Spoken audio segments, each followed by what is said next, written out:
Hello everyone, my name is Mike, and this is the Bored Cyborg!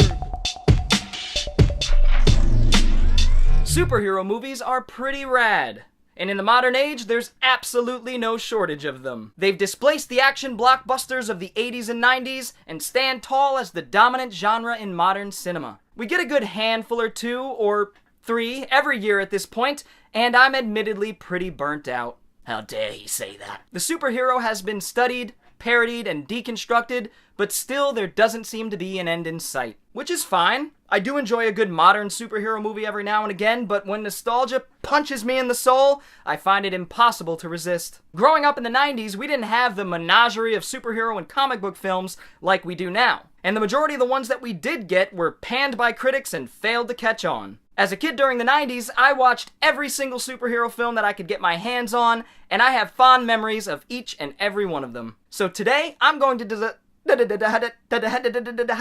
discuss 4 forgotten superhero movies from my decade, the 90s. The stipulations are: 1. The protagonist or protagonists must be a superhero with superpowers of some kind, and 2. It doesn't necessarily have to be based on a pre-existing property like comics. I do realize the word forgotten is a subjective one, but my list is most likely the definitive one, so I'm right. Superheroes have quickly become modern society's mythology, and their importance in our culture certainly speaks volumes. So let us delve into the world of super people with superpowers wearing super tight outfits.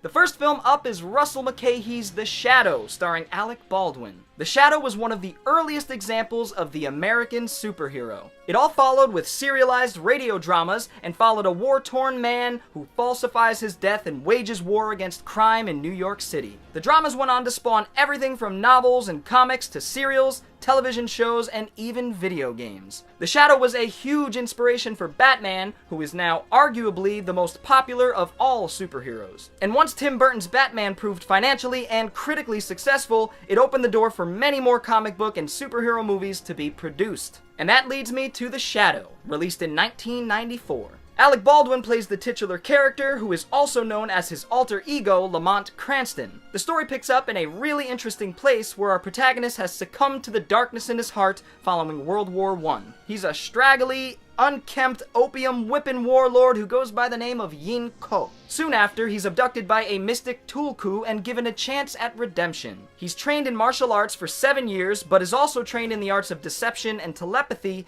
in order to manipulate people's perceptions and ultimately become invisible, except for his shadow.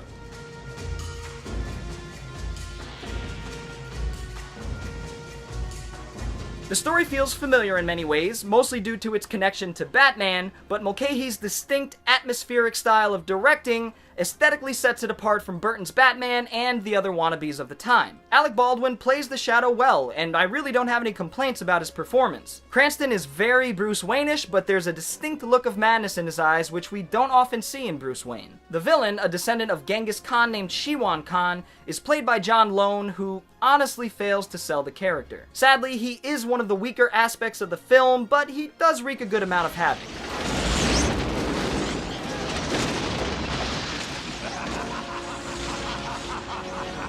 What's really impressive about The Shadow is its direction, aesthetic, and production design. There are many shots that remind me of a comic book panel, and Mulcahy's use of the split diopter and other nifty camera tricks give this film a unique feel. Rightly so, it's shadowy, moody, and the stylistic lighting helps illustrate the darkest corners of each of our minds. This is the Twilight Zone. The introduction of the Shadow on the foggy Brooklyn Bridge still holds up wonderfully, as the original Caped Crusader teaches some 2-bit gangsters a lesson. My main issue with the film is its misguided sense of humor. Unfortunately, it just feels off, and the much-needed comic relief comes across as awkward and unbalanced. Pizza? Yeah. Well, I'm not going to eat a burger again. But overall, The Shadow is a film that I do have fond memories of, and I think it stands out amongst the crowd and holds up pretty well. It deserves to be rediscovered. Next up is Meteor Man. The film is written and directed by Robert Townsend, who also stars as our eponymous hero. It isn't based on any pre-existing material, but it is heavily inspired by Superman. So much so that some may call it a blatant ripoff, but I think that's a bit unfair. Released in '93, I saw the film around that time when I was but a wee lad, and it certainly left an impression on me. Specifically due to one scene where our hero tests out his newly acquired X-ray vision while recovering in the hospital. He looks out the window and notices everyone in their undergarments. This may have been the earliest example of me seeing women in lingerie, and I liked it, and wanted some X-ray vision for myself. Upon my recent rewatch, this scene proved problematic. Once he uses his power, he turns and says, "This is weird. I can see through anything." Anything besides people's underwear, apparently. X-ray vision! You could see through anything! Fine print, except through underwear. Meteor Man follows Townsend's character Jefferson Reed, who's the archetypal, feeble, mild-mannered young man who's suddenly imbued with the power of an irradiated meteor that crash lands on Earth. And it gives him some rather odd and questionable powers, like the ability to recite the contents of any given book he touches, but it only lasts for 30 seconds at a time. Very specific. Now, this is obviously stupid as shit, but well worth it for the surprising payoff. Then there are the typical Superman-esque powers, X-ray vision, super strength, an indestructible body, and of course the ability to speak fluent dog, which allows him to communicate with his dog.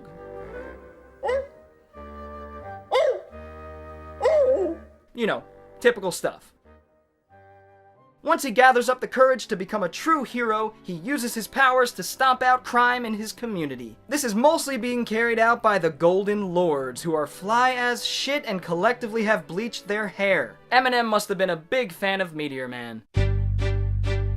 Meteor Man stands out due to a couple of aspects, the first being its incredible cast. You've got James Earl Jones, Robert Guillaume, Maria Gibbs, Eddie Griffin, Don Cheadle, Sinbad, Bill Cosby, Luther Vandross, and Chris Tucker, amongst others. It's really a who's who of Black American actors and actresses of the early 90s, and the anticipation in seeing who pops in next is exciting. Even the hip-hop group Cypress Hill, which includes a youthful Be Real, makes an appearance and actually helps save the neighborhood alongside Meteor Man. Anytime you need us, man.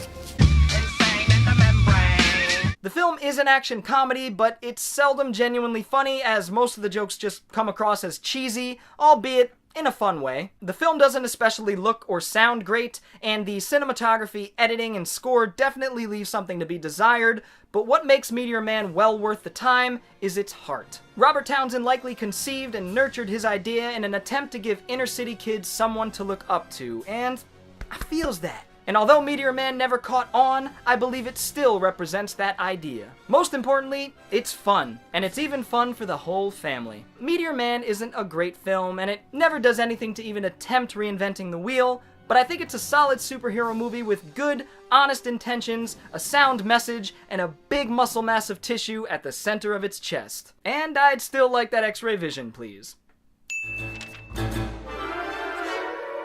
Next up is a criminally underrated superhero film from Hong Kong released in '93, The Heroic Trio. This film is definitely my favorite of the list, and I've seen it multiple times as an adult, but never saw it growing up. This is probably because it wasn't widely available in the US until 2002, when it was translated, dubbed, and released on DVD. The Heroic Trio is directed by the prolific Chinese crime action drama movie maestro, Johnny To. To's filmography includes films like Election, PTU, and The Mission. The Heroic Trio, however, is a far cry from the films that would cement To as the talented filmmaker that he is. What sets this film apart from the other films on this list, and most other superhero films for that matter, is that the superhero trio is all ass-kicking females. And it stars 3 of the most badass, talented, and beautiful Hong Kong actresses ever. The late and multi-talented Anita Mui plays Wonder Woman, who's referred to as Shadow Fox in the English dub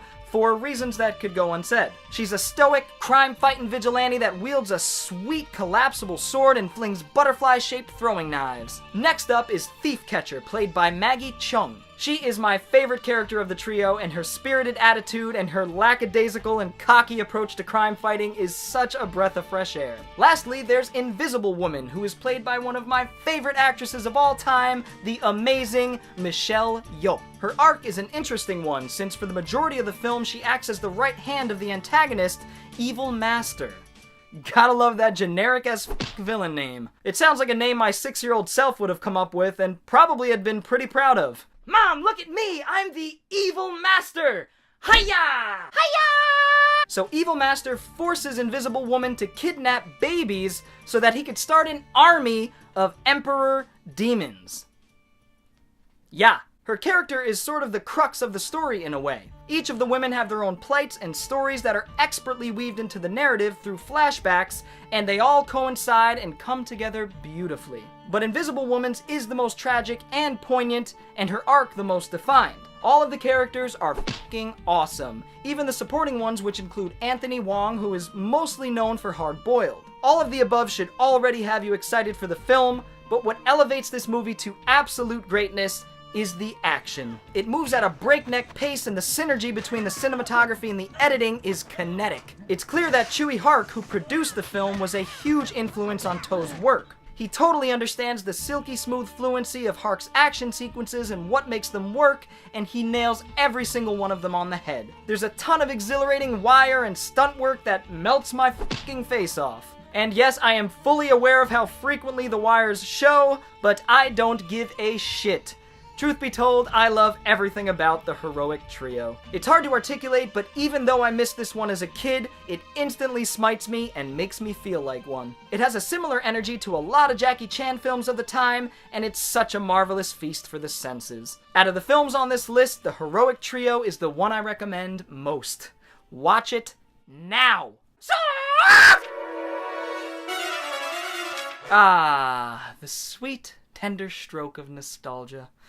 She could be a deceitful bitch sometimes. Back in the early 90s, only one superhero film existed in my world. That film was Albert Pyun's Captain America. I would see Batman and Batman Returns shortly after, but for some time, Matt Salinger as Captain America was the only cinematic superhero I knew. How deprived I was. I remember loving the film as a kid, and I have distinct memories of the Red Skull with his bright red, fleshy, and grotesque head. Cap slinging his shield at people's faces, shit blowing up, and bad guys with silly insignia on their uniforms. I'd later learn that those bad guys were called Nazis. For a short amount of time, Pyun's Captain America was my superhero film. It's been one of those films that I've been afraid to rewatch because of the fear of tainting or obliterating a fond childhood memory. Make no mistake, Pyun's Cap is a bad movie, plagued by issues like lack of budget and production time. But I'll be damned, this movie is unquestionably so bad that it is good.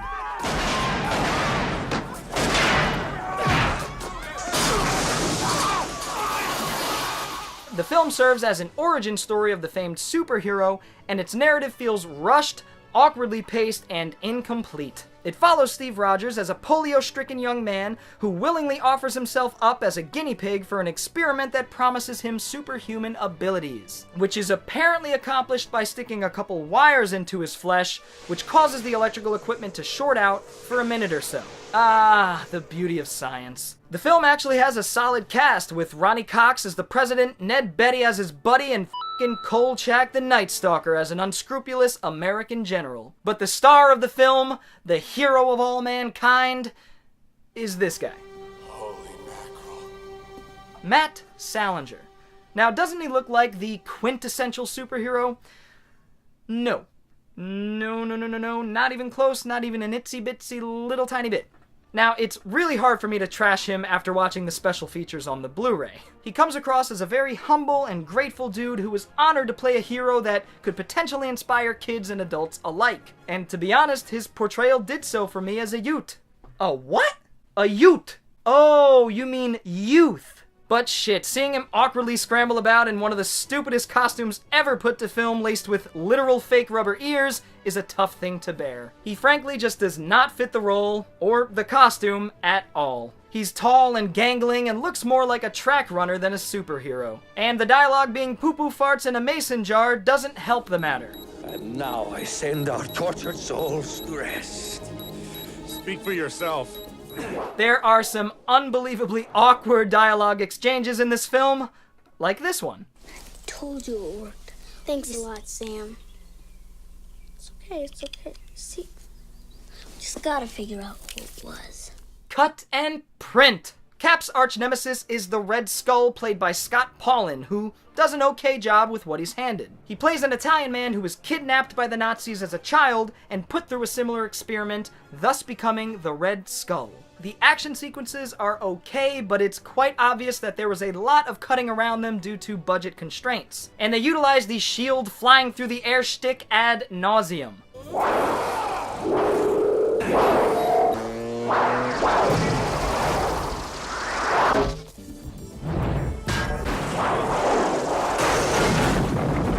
Captain America is a bad movie, and one of Pewds that I would say falls somewhere in the middle of his filmography. But man, is it a fun movie to admire and laugh at. And I can't help but love the female Nazi hit squad that should have gotten way more screen time. The film does somehow still capture that cheesy 50s comic book vibe that's admittedly endearing. I've likely been possessed by the spirit of nostalgia, but Captain America is an innocent, clunky little forgotten superhero film from the 90s that I have special, fond memories of. And as a kid, for some time, it was the only superhero film I knew. Imagine that.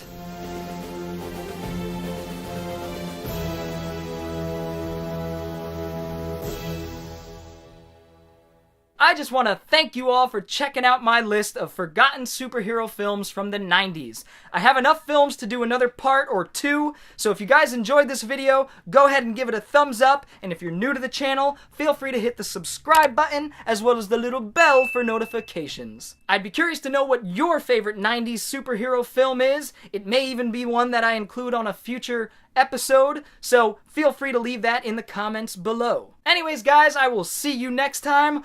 Bored Cyborg out!